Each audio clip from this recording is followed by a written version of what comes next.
According to a 2021 Capital One CreditWise survey, 73% of Americans ranked their finances as the most significant source of stress in their life.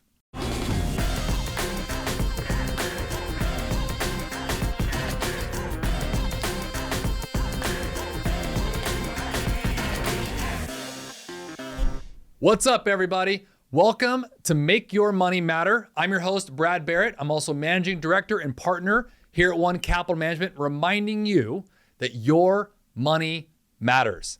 Stress. We experience it, all of us, in different ways. And the reality is that there are many things that cause stress. Money, jobs, family, life events. Like just this morning coming in here, I not only hit traffic, I also spilled my coffee. Spilling coffee, by the way, is like the adult equivalent of a child losing their balloon, isn't it? I mean, it's just, you're mad, you're frustrated, you're stressed, and then you bleed, that bleeds into your day.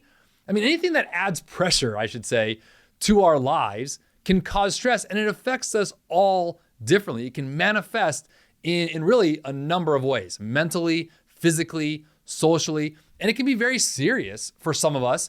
And today I'm going to focus on the first one I mentioned, money.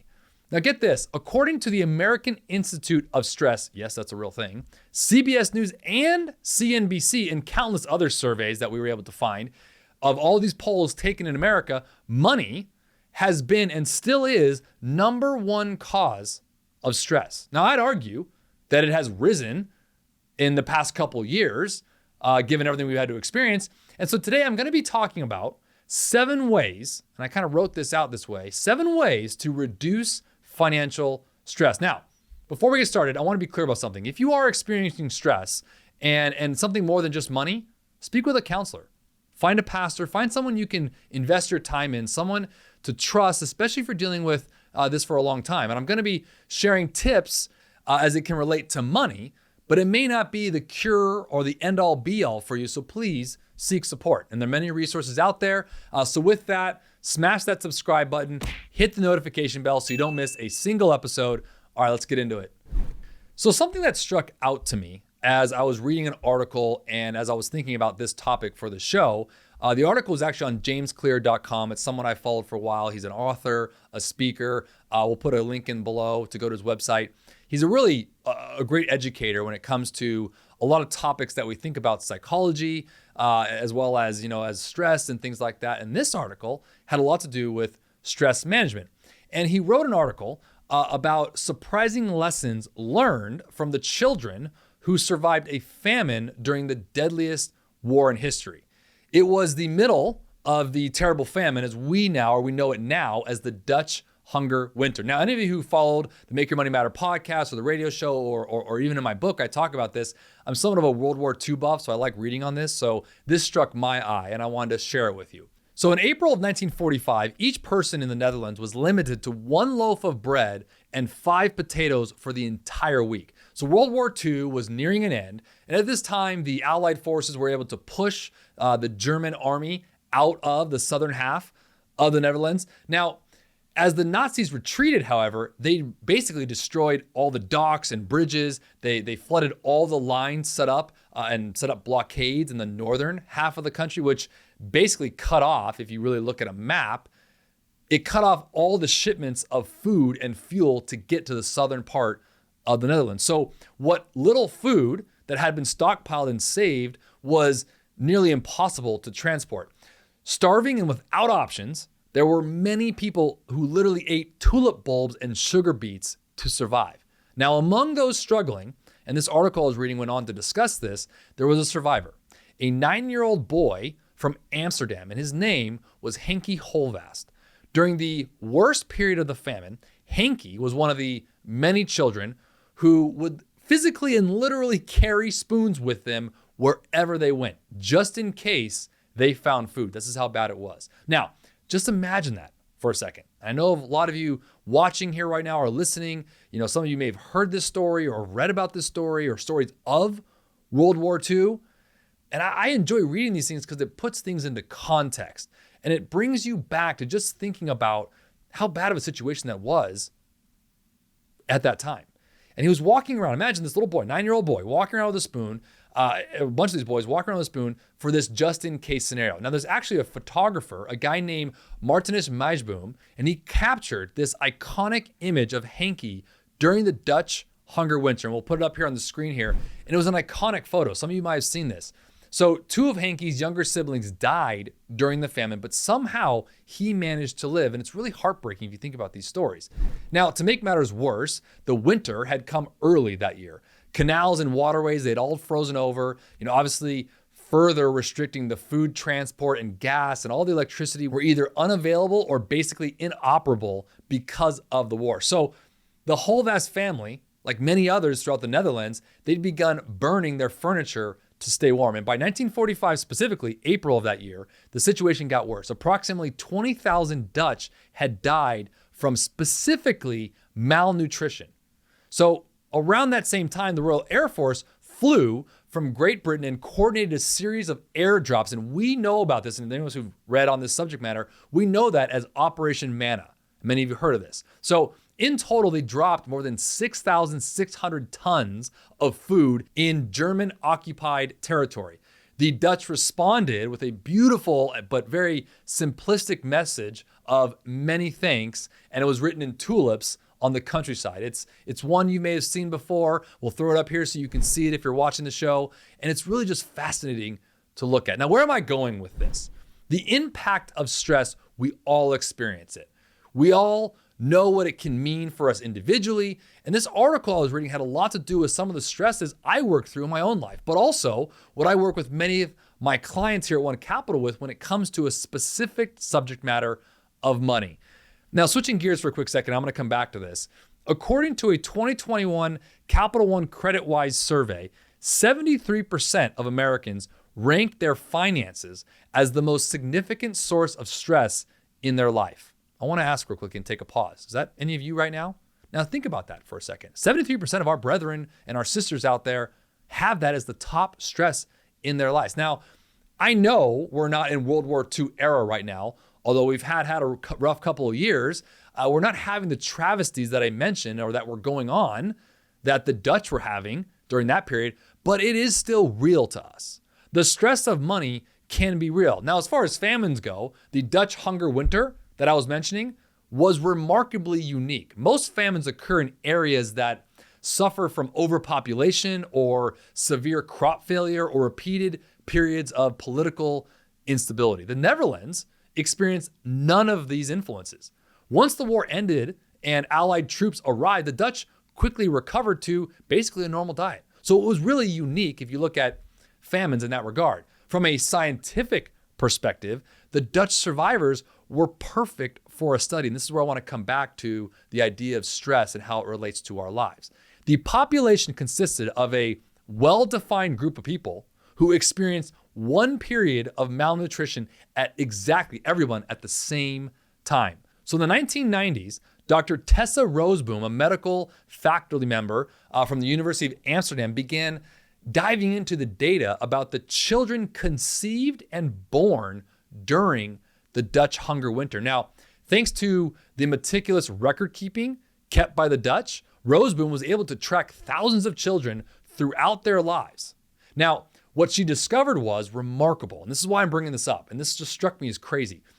In this article, again on jamesclear.com, and what I wanted to bring up today as it relates to our stresses, and specifically about money, according to Roosboom's research, children who were conceived during the Dutch hunger winter had the following: higher risk of cardiovascular disease as an adult. By the way, that was up 2 times greater risk. Higher rates of obesity throughout life. Increased risk of high blood pressure as an adult. Higher rates of hospitalization as an adult, basically increased illness. And the lower likelihood of being employed. Now, in other words, the children who were still in their mother's wombs during this brutal winter had poor health 6 decades later. So these studies were groundbreaking because they revealed just how deeply stress can burrow into our lives. Not only do they affect the stress and malnutrition impact at the time they were happening when they occur, they have a lingering effect on ourselves and our children for decades to come. And that's how I want to look at this when it comes to stress in our own lives. Nowadays, I think we all hear about stress management, whether it's meditation or different things. And I always heard someone say, breathe in today and breathe out yesterday. It sounds like I'm on some yoga retreat or something like that. But we've heard of these things. And look, the idea is to make sure that we start with the concept of understanding stress, but also look within to understand what it is that you're actually stressed about. Is it around money in particular? Is it not having enough? Is it having too many options, the whole paralysis by analysis? Is it not understanding what money is or the options around money and which one to choose? And I've said many of these things before, but sometimes the decisions in life, whether it's money related or anything else, quite frankly, it's easier when it's can we versus should we. Now, what I mean by that is when it's should we, it's usually choosing between two pretty good options, right? Should we do this or should we do that? It's interesting when you think about it because that comes from a society of abundance. When we have too many options, just take a Netflix account. For example, my kids, my 6-year-old Brooks, my wife Veronica and I, we talk about it. And I think many parents out there and grandparents, you kind of run that line of are they addicted to shows or technology or iPad? I mean, he'll look at Netflix and I sat down with him the other weekend to watch a show with him. And we looked up Netflix and I don't know about you, when I was a kid, we had one option at one time period. If you missed it, you missed the show. But now with Netflix, he pulls up like 15 shows and he's spending half his time looking for the show. I mean, it's overstimulating. I mean, don't we feel that sometimes when it comes to investments or money or what we should do? I mean, before we even get into the concept of money, we actually are stuck in the analysis phase, this paralysis by analysis. So reducing stress isn't something that only those in dire circumstances, like I mentioned, need to consider. It's something I think we all need to handle and understand, and how it relates to money is quite unique and quite important. I want to go back to that study I mentioned before. 73% of Americans rank their finances as the most significant source of stress. That is a high majority. Now, I know here in our practice at One Capital Management, of the couple thousand clients that we are blessed to serve across this great nation, and actually globally, really at this point, it's a bigger topic. You've heard me say this before. I'm a big believer in the behavioral financial traits of our clients or any investor. My job as a good advisor, and really any good advisor's job, is to understand where you are in your financial life. What is your financial picture? Yes, we need to put all the numbers together, but we also need to say, what is your relationship to money? One of the things that we do with clients behind the scenes is take them through what we call our discovery process. Our very first meeting with a client, and I think anyone watching right now should really go through this with themselves and with an advisor, is something we call a mind map. It's essentially for us as advisors, to understand where our points of interest are, what our relationships are, what our hobbies are, what are our values. Those are really important things that help design the plan for you. And also talking about the relational aspects, making sure that, how we manage money for a client, really lies and sits within the values you have around money. And I should ask you, what are your interests in? What are your values? Have you talked about that as it relates to your money? Because those things need to be intertwined. It could be designed to have more money. It could be designed to take care of your kids or anything in between. The idea with financial stress and statistics, and I don't want to necessarily say, okay, everyone's kind of blanketed into this statistic approach, but there are very interesting dynamics when it comes to life lessons learned from something as dramatic as a World War II experience, and specifically the Dutch hunger winter, which not a lot of people have read about when it comes to World War II, but there's actually 7 scientifically proven ways to reduce stress. And I want to talk about a few of them. These actually have a lot to do with when you're thinking about something as stressful as money, whether it's a financial decision, or maybe it's getting into retirement or something investment related, especially with now all the news pundits out there talking about this and that. There's inflation, there's higher taxes, there's supply chain issues. First and foremost, I want to say this: having counsel, finding a good advisor and a good manager to help you navigate those waters and those roads is really paramount to the success of your plan. But there's also some ways you can help yourself with these stresses, and that has a lot to do with not only your money, but also with other areas of your life. Many of these, as I mentioned, you've probably heard of. I'm going to blow through these real quickly, but I think they're actually important for you to kind of look through. Okay, number 1, exercise. I think we all know that it kind of, increases the heart rate and then lowers the resting rate, which is really good therapeutically for yourself. I know for me, my sport's kind of being in the water. I really like surfing, and that's just my jam, right? And every one of us has our own exercise technique. Number 2 is meditation. There's Eastern meditation. Obviously, that's the yoga world where they're kind of the inward look for yourself. For me, it's always been biblical, kind of that outward expression of meditating. 3 is music. Now, I love this one. Listening to music can actually trigger the release of stress-reducing chemicals in your body, which I think is pretty awesome. Now, my go-to playlist is Zeppelin. Zeppelin 1, 2, all the way up to House of the Holy.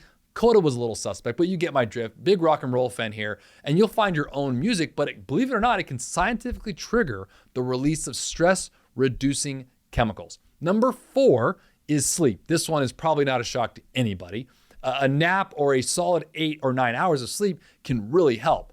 Now, I know in our own family, we've talked about it because sleep is the one thing that gets disrupted having small children. I have a 6-year-old and a 4-year-old. But it is important to be able to take stock in your sleep and work through those days when you can and clear some schedule. Try not to overcommit to things because it does matter. The 5th thing that I loved was laughter. Everything is better, I think, in life when you can laugh, including your stress levels. You want to know why I do a financial show like this? I'm trying to make it a little bit lighter than just some stockbroker kind of guy saying, well, the index was this today and inflation is going to be that tomorrow. Like, no one wants to listen to that. So have some fun, laugh a little, and I think that's important. Number 6, stand up straight. I thought this one was kind of funny to me. Sounds like my grandfather right now. I remember as a kid, like, stand up straight, boy. I loved him. He's an old military kind of guy. He's 93 years old, by the way. He literally told me the saying, a rolling stone carries no moss. The guy's still out every day mowing his lawn. Love him to death. Talk to him every week. Pa John, if you're watching, love you. Stand up straight. Surprisingly, research from Harvard has actually revealed that your body language can impact the amount of testosterone and cortisol in your bloodstream. Pretty interesting, right? So stand up straight is a way to reduce stress. Now, the 7th and final thing that was scientifically proven to reduce stress is art. Now, don't confuse creating art with being artistic. What I think this is talking about, what we're talking about here, is creating something rather than sitting around and passively consuming. Something I tell my kids all the time, create, don't consume.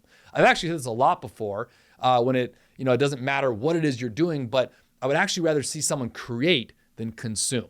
So instead of binging on something or do something, we've heard that expression before. We've heard the expression, it's more of an art than a science. I think it's important when you look at the 7th item here, reducing stress, and find something you want to do and enjoy it.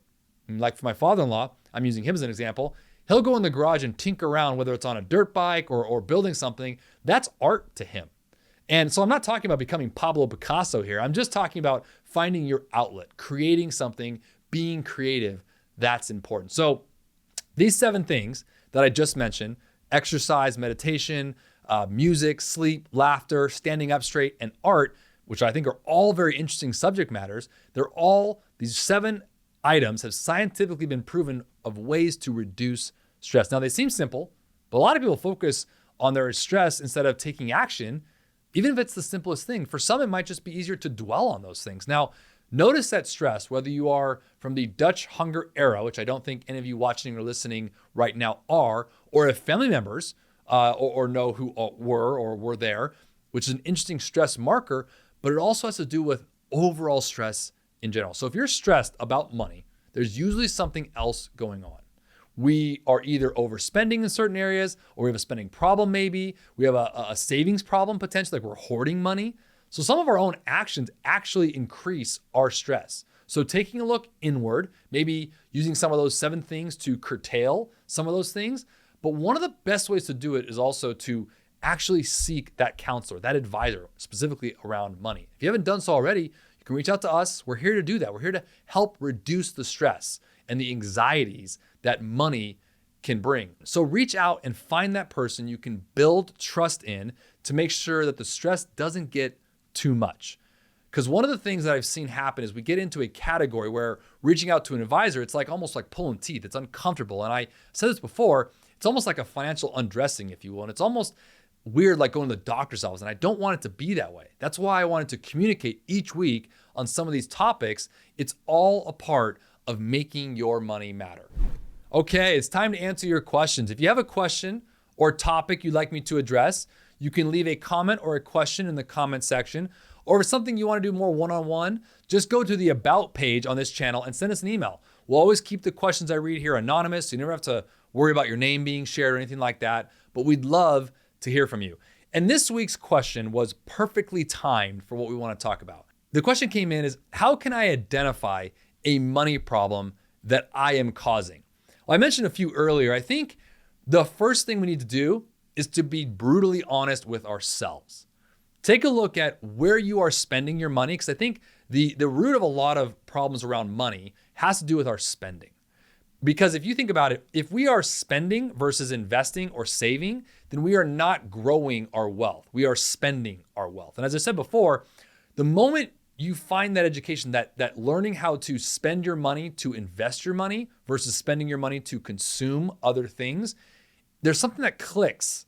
And I think that around that topic, when you talk about those things, budget or spending is the first place I think anyone needs to look at when it comes to, are you causing yourself a money problem? And believe it or not, that's a hard thing to do because it's stressful to look at a problem. We're talking about reducing stress today, and it's like the last thing we want to do. You want to lean away when you really should be leaning in. So I want to answer very simplistically. Be honest with yourself and look at where you're spending. Are you putting your money in places that are working for you? Or are you putting your money in places that the items that you're purchasing or consuming are really serving you at the moment, not tomorrow or 10 years from now? I think that's a really great place to start if you want to look at, are you causing yourself harm around, money or the concept of it? And I'll say one other thing on the flip side of that.